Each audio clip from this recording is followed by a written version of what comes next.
श्रीनु गोटे गरीब दोसा वाला थिला। से निज साइकेल रे दोसा तैयारी करी बिक्री करुथिला। दोसा, मसाला दोसा, रवा दोसा।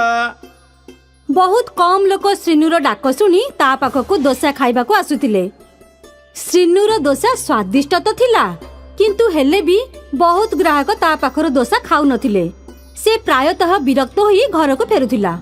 कौन हैला आज भी धंदा किछि भलो हैलानी कि के जाने कौन है गला। आजिकाली लोके आग भली दोसा खाऊ नाहांती। बापा आजिकाली लोकन को बर्गर पिज्जा एमितिका जिनिस सब भल लागुछि। आजिकाली काहाकु भी दोसा भल लागुनी बापा।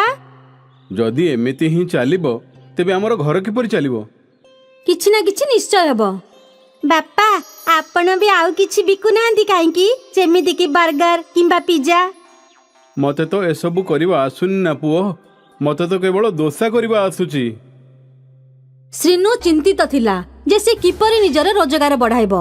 दिनकु दिन तार रोजगार कमिबाकु लागुथिला। आगामी दिन सकाळे श्रीनु जल्दी घरु बाहरिला।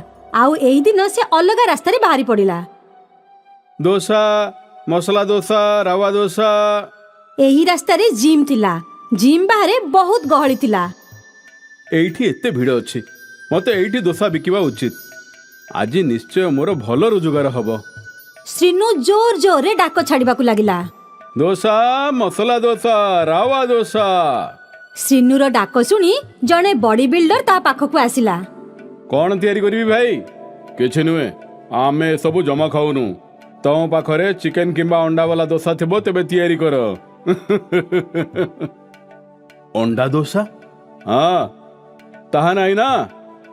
तबे गोटे काम कर, काली एमिति दोसा तैयारी करिवो आ पुणी एठकु आसीबो। ठीक अछि भाई। श्रीनु निजर साइकेल नहीं सेठारु चली गला। सेही पूरा दिन श्रीनु अलग अलग जगार दोसा बिक्री कला। अनेक लोक तार दोसा बहुत खुशी रे खाइले। संध्या रे जेबे से घरे पहुंचिला तेबे तार चेहरा रे हस देखी लक्ष्मी पचारिला, अरे कौन हैला आज धंदा भलो हैला कि? धंदा तो ठीक हैला, किंतु आज मते गोटे नुआ आइडिया मिलिला। केमिति का आइडिया? अंडा दोसा। अंडा दोसा? हाँ, सर्वप्रथमे अंडा दोसा आमे खाइबा। जा मुथु दुकान रु 6टा अंडा नहीं कि आसे। श्रीनु मुथु को पैसा दे देला आउ दुकान को पठेई देला। किछि समय परे मुथु अंडा नहीं कि आसिला। आउ तापरे श्रीनु दोसा तैयारी करिबा आरंभ कर देला। से सबुदिन परी दोसार पिठौ तावारे पकाइला। आउ पुणी गोटे ग्लास रे अंडा को फेंटी सेही दोसा ऊपर पकाई देला। आउ तापरे मसला पकाई देला। भलो तो देखा जाउची, चाखी करी देखिबा। श्रीनु एवं लक्ष्मी सेही अंडा दोसा को चाखिले। अरे वाह, यह तो बहुत बढ़िया। बापा मते भी दिया। मुथु भी दोसा चाखिला। आउ ताकू भी अंडा दोसा भलो लागिला। सेही दिन पूरा परिवार अंडा दोसा ही खाइले। आगामी दिन श्रीनु निजर दोसार साइकेल नहीं पुणी जिम आड़ को बाहरी पड़िला। एही थर ता साइकेल रे अंडार ट्रे मध्य थिला। दोसा, अंडा दोसा, अंडा मसाला दोसा। अंडा दोसार ना शुणी आख पाखर किछि लोक ता पाखकु आसिले। ता सहित सेही बॉडी बिल्डर मध्य। सतरे अंडा दोसा मिलिबो? अरे हाँ, मो पाई गोटे अंडा दोसा तैयारी करो। आउ तापरे श्रीनु तावारे अंडा फेंटी करी पकाइला। आउ सेही बॉडी बिल्डर को अंडा दोसा दे देला। अंडा दोसा खाइबा मात्रे सेही बॉडी बिल्डर चेहरा रे हस देखा गला। वाह, बहुत बढ़िया भाई। भाभी नथिली केबे अंडा आउ दोसा एका संगे रे खाइबी। आउ गोटे भी तैयारी करो। सेही बॉडी बिल्डर अंडा दोसा खाई देला। आउ तापरे आउ गोटे मध्य अन्य केते जण बॉडी बिल्डर मध्य अंडा दोसार ऑर्डर कले।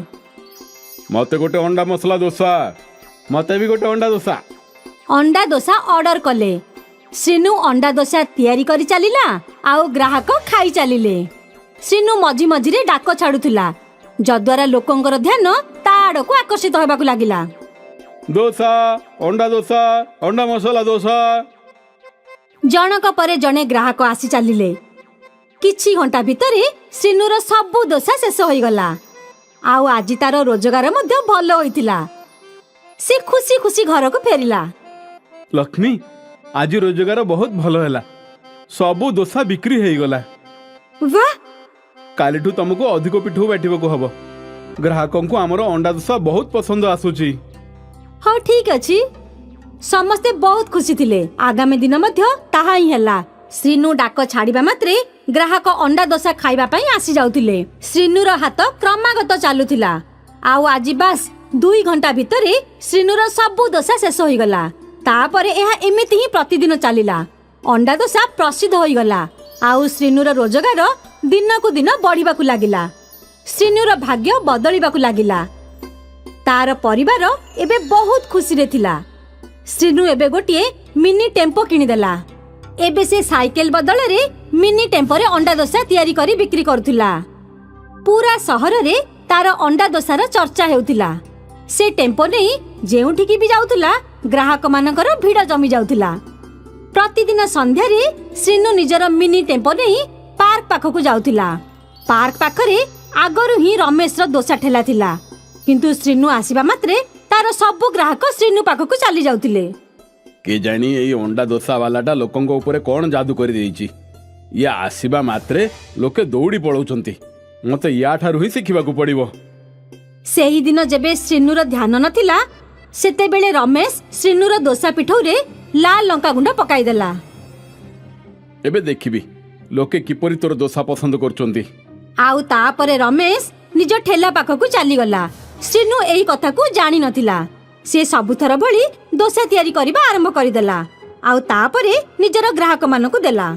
बा भाई या तो सबुदिनिया अंडा दोसा ठारू बहुत अलगा।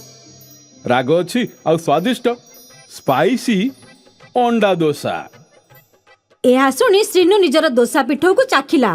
आउ तापरे पाखरे पड़ितिबा लाल लंका गुंड डब्बा को देखिला। निश्चय कि एही पाउडर पिठोरे मिसाई दला। किंतु किछि असुविधा नै। लोकन को स्पाइसी अंडा दोसा मध्य पसंद आसुची। एहा को कहंती ना भाग्य। अंडा दोसा स्पाइसी अंडा दोसा। आउ पुणी थरे श्रीनुर टेम्पो बाहरे भीड़ जमीबाकू लागिला। समस्तंकु नुआ स्पाइसी अंडा दोसा खाइबार थिला। श्रीनु अंडा दोसा करी चलिला। आउ ग्राहक खाई चलिले। समस्तंकु स्पाइसी अंडा दोसा बहुत पसंद आसुथिला केवल रमेश को छाड़ी। ये मु कौन करदेली। मु तो ही अंडा दोसा वालार खराब करने को चाहूली। आउ भूल रे मु ही तार भल करदेली। हे भगवान। श्रीनुर स्पाइसी अंडा दोसा बिक्री होउथिला। एहा देखि रमेश को बहुत राग लागुथिला। किंतु एबे से आउ कोन बा करि पारि थांता। रमेश भाबितिला से श्रीनुर खराब करी निजर भल करिवो। किंतु से निजे ही निज पई गात खोली देला। सोमनगर गांव में राजू अंडे बेचने का काम किया करता था। ठंड होने की वजह से ग्राहकों की लाइन लगी रहती। हर साल वो बेसब्री से ठंड आने का इंतजार करता। न्यू ईयर का वक्त आ गया था। राजू लोगों को गर्मा गर्म ऑमलेट और हाफ फ्राई बनाकर खिला रहा था। लेकिन हर बार ग्राहक राजू की दुकान पर अंडे खा खा कर परेशान हो गए थे। उन्हें कुछ नया चाहिए था। शुरुआती दिनों में बिक्री हुई, लेकिन कुछ दिनों बाद उसकी ग्राहकी कम हो गई। अब राजू के यहाँ अंडे लेने शायद ही कोई आता। जो भी आते वो उधारी या फिर फ्री में लेने की फिराक में रहते। एक दिन राजू और उसकी बेगम रेशमा ने सोच रहा हूँ आज अंडे की दुकान बंद ही रखूं। आज तुम अंडे मत बनाना, हम कल से शुरू करेंगे। अगर आप नहीं जाएंगे जो हमारे बचे हुए ग्राहक हैं, वो भी हमसे रिश्ता तोड़ देंगे। मेरी बात मानिए, आप आज साइकिल से जाकर दूसरे गांव में अंडे बेचिए। गर्मा गर्म अंडे साइकिल से बेचने पर लोग शायद खरीद ले। तुम सही फरमा रही हो बेगम।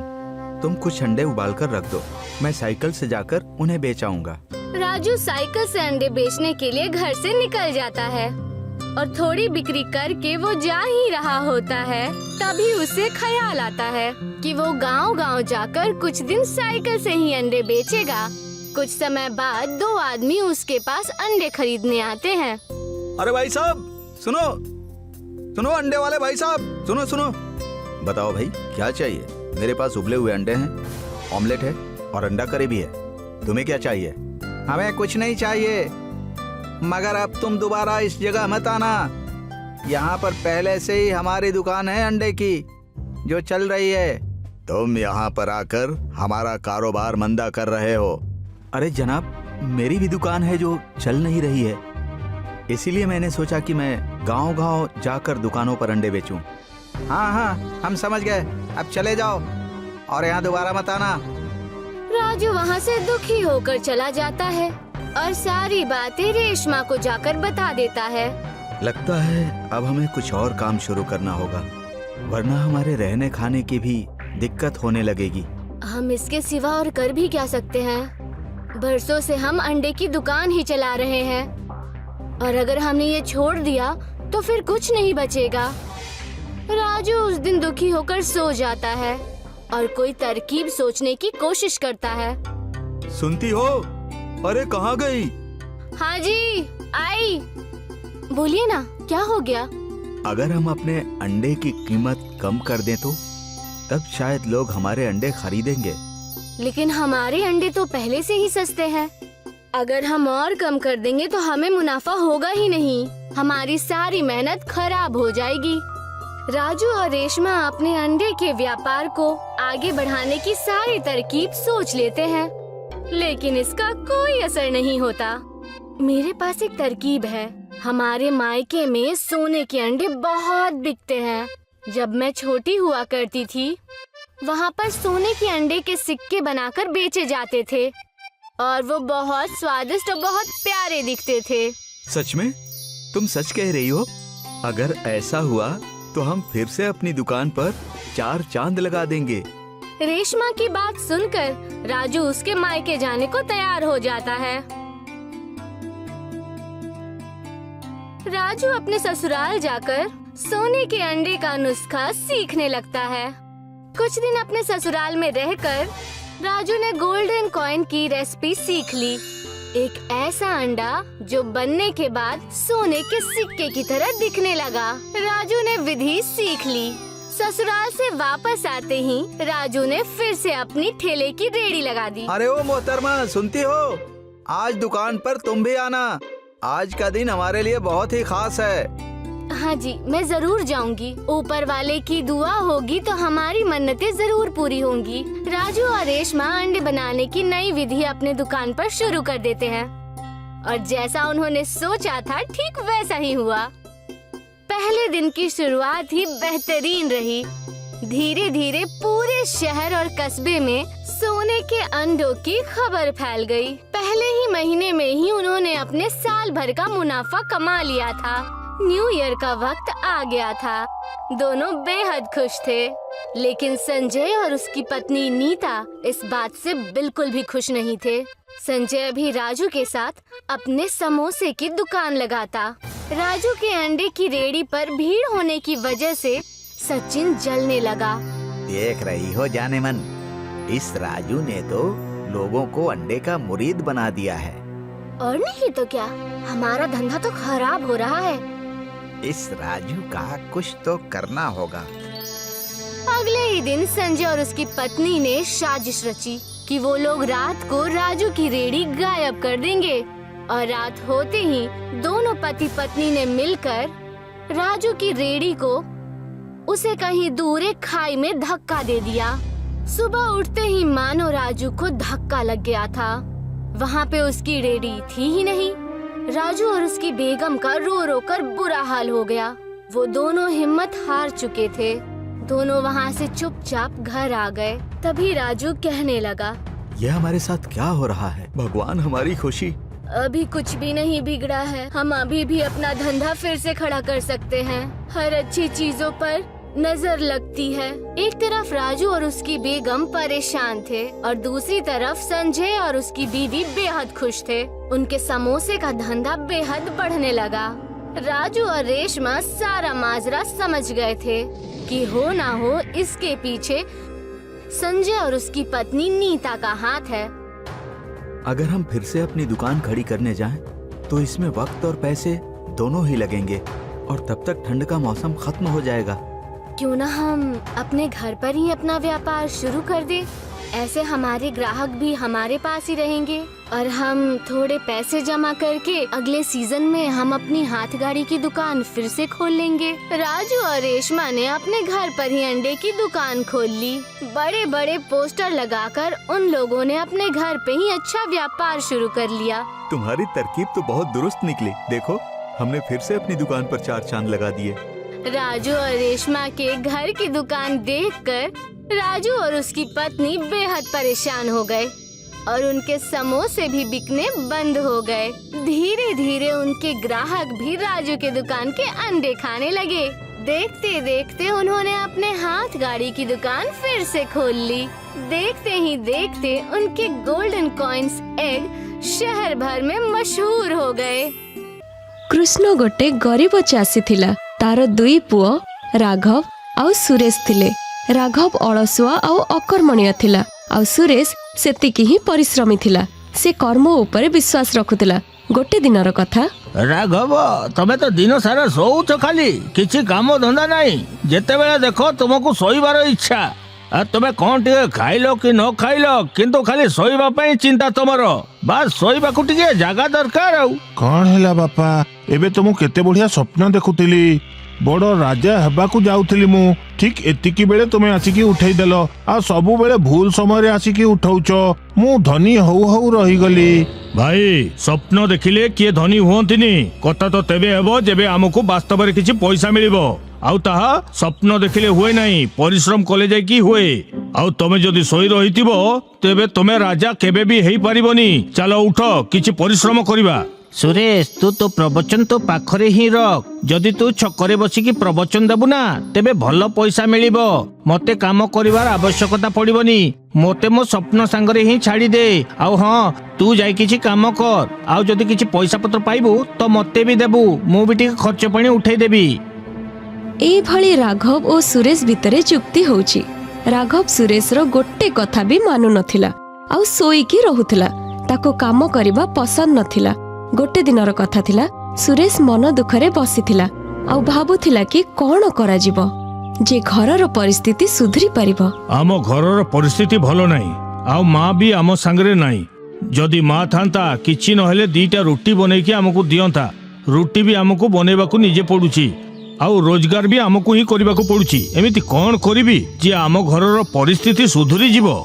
सेतबेले किशन आसी जाउची आउ ताकू दुखी देखिकी ताकू पचारुची। और हेला पुओ, एते टेंशन रे तू काहे के बसिचू? बापा मु किछि करिबाकू चाहूची जोउतरे आम घरर परिस्थिति सुधरी जिवो। आउ भाई भी काम धंदा तो किछि नहीं। आउ आपन को भी बयस ही बसिलानी। पुओ, तू ठीक कहूचू। एबे तो मो हाथ रे किछि हबोनी। आम पाखर तो बेसी किछि नहीं। बस पूर्व पुरुषों को अल्प जमी अछि। से जमी ऊपर भी किछि हेई पारुनी। सेटा गोटे मरु जमी परा। जदि ता ऊपर किछि हुअंता हमको खाइबा पई एते हैरान हेबाकू पड़ंतानी। सेइथिरु धान चाउल मिली जांता। ता ऊपर केते थर चाष करबाकू चेष्टा करछि, किंतु ता ऊपर किछि भी फळ फळुनी।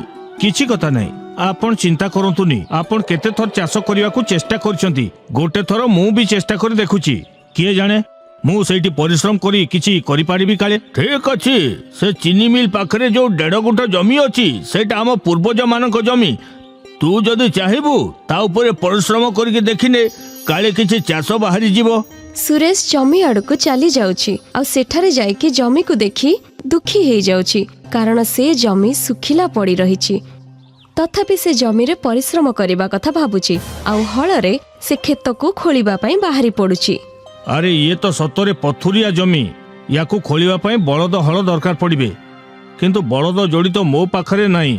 मु निजे ही बलदर काम करि पारिबी। सतरे करिबी। निज कांद ऊपर हल को रखी ए खेत सबु खोली देबी मु। सुरेश से खेत ऊपर पूरा मन दे काम करुची। ताको खेतरे परिश्रम करू करू केते दिन बीती जाउची, किंतु सेई खेतरे किछि भी हबार आशा नजर आसु नाही। से थकी की झाळ नाळ हेकी गोटे जगार मन दुख करी बसी जाउची। सेतबेले बुरखा पिंधी जणे महिला ता पाखक आसुछंती। अल्लाह के नाम पे कुछ दे दे बेटा, केते दिनरु किछि खाई नहीं। माँ, मु निजे तो खाइबा को किछि पाउनी। मु कोन देबी तते कहिलु? देख बेटा, किछि तो पुटुली रे रखी थिबु, किछि भी खाइबा को दे। बहुत भोक लागुची। देख तू बहुत तीक्ष्ण। या आगो को आउ भिक मांगिबा को जाई पारु नहीं। माँ मो पाखर तो खाली ए रुटी और पियाज अच्छी आउ मु तोते किछि देई परिबिनी आज तू याकू चले ने मु पानी पीकी ए दिनटा केमिति भी कटई देबी। बहुत बहुत धन्यवाद पुओ आज तू मो पेट भरिबा पई रुटी देइचु निज भोक को मारिकी अल्लाह तो घरे सब बेले खुशी आनी दो तोर किछि असुविधा न हो। माँ मो घरे तो रुटीर अभाव पड़िछि मो घरे खुशी कोठू आसीबो गोटे खेत मिलिछि से भी पथुरिया जमी ता उपरे चाष करने को भावुची किंतु ए खेतरे किछि फल फलुनी गोटे भाई अछि से भी अलसुआ एते जे सोइबारु फुर्सत नाही गोटे बापा अछंती जे वयस्क हे गलेनी से भी काम धंदा किछि पारु नाहंती आउ। बेटा एते व्यस्त हुआ नहीं मु तते एई पत्थर दउची याकू तो खेतरे पकेई दे आउ तू तो घर को चली जा। माँ मो खेतरे पत्थर छड़ाऊ कौन अछि कि तू चारिटा पत्थर ता उपरे पुणी दे देलु मते खेतरे पकेइबा पई एथरे कहलु कौन हबो चल तोर ए कथा भी मानि नउची मो खेतरे पत्थर पकेई दउची तो कथा मानि की मोरे पथुरिया जमी उपरे आउ किछि पत्थर पकेई देबी मो भाग्य रे पत्थर को छाड़ी अछि बा आउ कौन दे ए चारि पत्थर मते दे दे मु याकू एबे खेतरे पकेई दउची। सुरेश से पत्थर को नहीं खेतरे पकेई दउची आ निराश हेकिरी घर आड़ को चली जाउची। परदिन सकाळे जेबे से निज खेत को आसीची तो देखिकी आश्चर्य हो जाउची पूरा खेत धड़ा देखा जाउथिला किछि बुझी पारु नथिला जे ता खेतरे ए सब कोन हेची ता पाखकु जाई देखुची तो पूरा खेत अंडा रे भर्ती हेची सारा खेतरे अंडा ही अंडा देखा जाउची।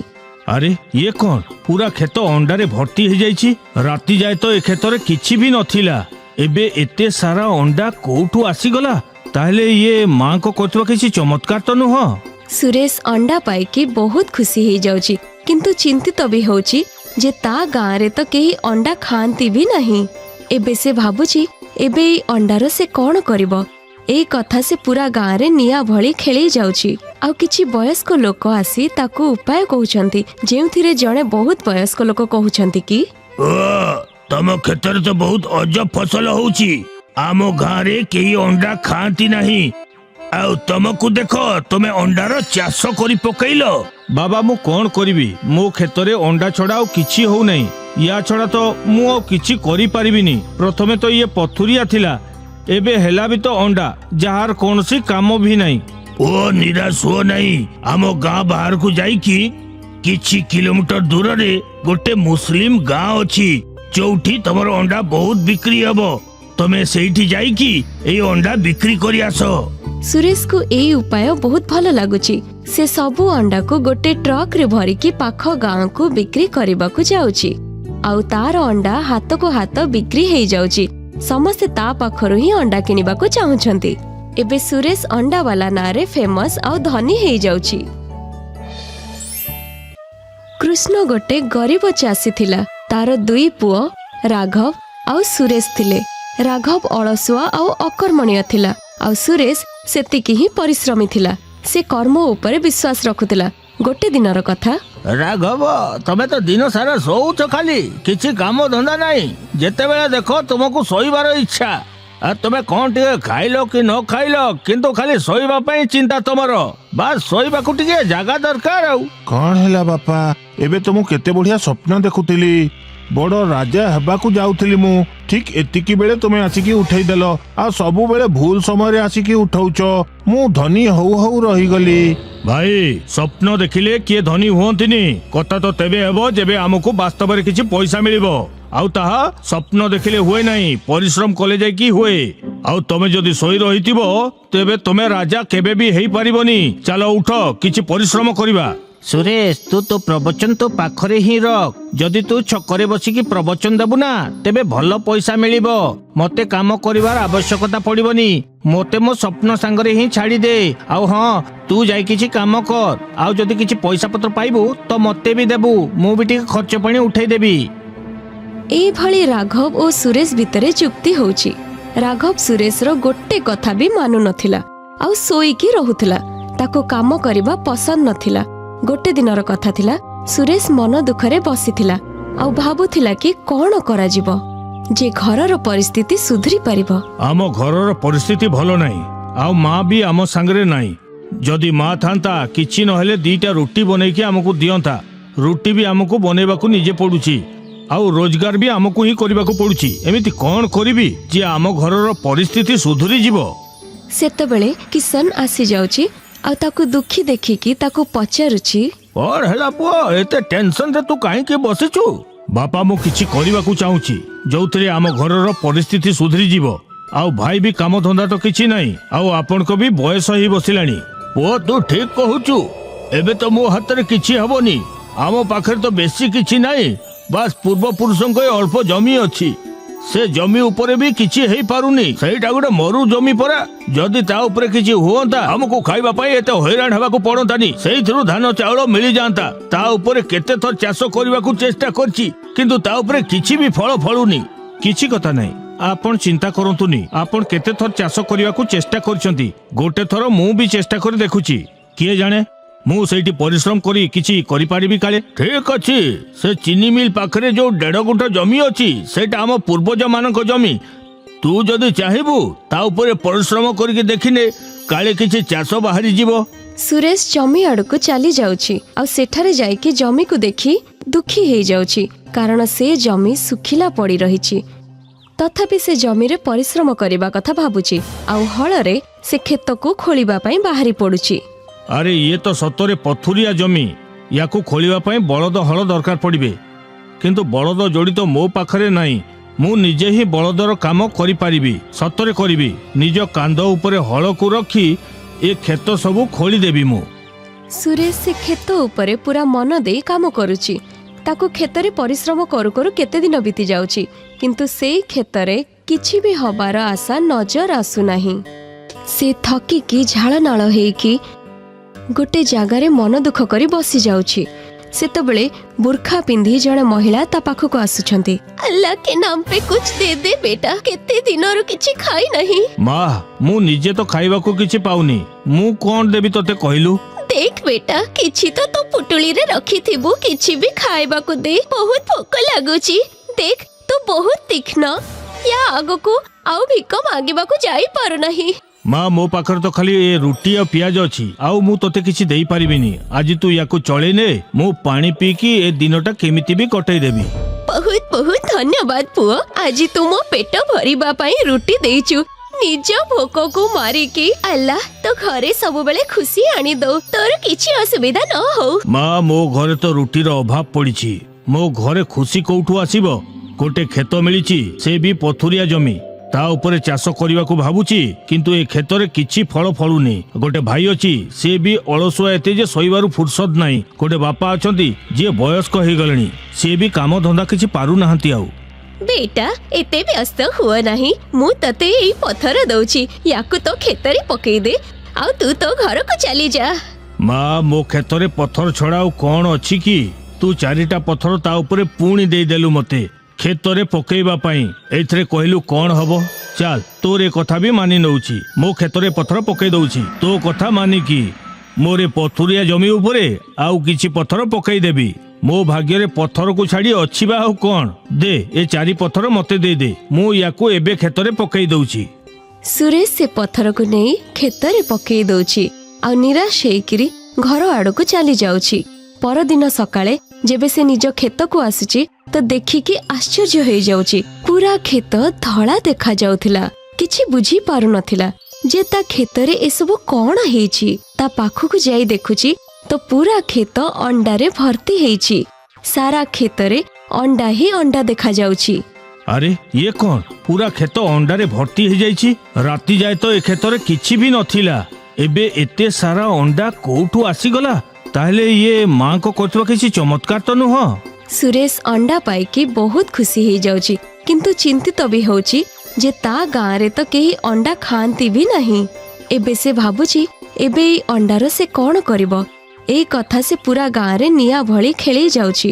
ଆଉ କିଛି ବୟସ୍କ ଲୋକ ଆସି ତାକୁ ଉପାୟ କହୁଛନ୍ତି, ଯେଉଁଥିରେ ଜଣେ ବହୁତ ବୟସ୍କ ଲୋକ କହୁଛନ୍ତି କି ତମ କ୍ଷେତରେ ତ ବହୁତ ଅଜବ ଫସଲ ହଉଛି, ଆମ ଗାଁରେ କେହି ଅଣ୍ଡା ଖାଆନ୍ତି ନାହିଁ, ଆଉ ତମକୁ ଦେଖ ତମେ ଅଣ୍ଡାର ଚାଷ କରି ପକେଇଲ। ବାବା ମୁଁ କଣ କରିବି, ମୋ କ୍ଷେତରେ ଅଣ୍ଡା ଛଡା ଆଉ କିଛି ହଉନାହିଁ। ୟା ଛଡା ତ ମୁଁ ଆଉ କିଛି କରିପାରିବିନି। ପ୍ରଥମେ ତ ଇଏ ପଥୁରିଆ ଥିଲା, ଏବେ ହେଲା ବି ତ ଅଣ୍ଡା, ଯାହାର କୌଣସି କାମ ବି ନାହିଁ। ଓ ନିରାଶ ହୁଅ ନାହିଁ। ଆମ ଗାଁ ବାହାରକୁ ଯାଇକି କିଛି କିଲୋମିଟର ଦୂରରେ ଗୋଟେ ମୁସଲିମ ଗାଁ ଅଛି ଯୋଉଠି ତମର ଅଣ୍ଡା ବହୁତ ବିକ୍ରି ହବ। ତମେ ସେଇଠି ଯାଇକି ଏଇ ଅଣ୍ଡା ବିକ୍ରି କରି ଆସ। ସୁରେଶକୁ ଏଇ ଉପାୟ ବହୁତ ଭଲ ଲାଗୁଛି। ସେ ସବୁ ଅଣ୍ଡାକୁ ଗୋଟେ ଟ୍ରକରେ ଭରିକି ପାଖ ଗାଁକୁ ବିକ୍ରି କରିବାକୁ ଯାଉଛି। ଆଉ ତାର ଅଣ୍ଡା ହାତକୁ ହାତ ବିକ୍ରି ହେଇଯାଉଛି। ସମସ୍ତେ ତା ପାଖରୁ ହିଁ ଅଣ୍ଡା କିଣିବାକୁ ଚାହୁଁଛନ୍ତି। ଏବେ ସୁରେଶ ଅଣ୍ଡାବାଲା ନାଁରେ ଫେମସ ଆଉ ଧନୀ ହେଇଯାଉଛି।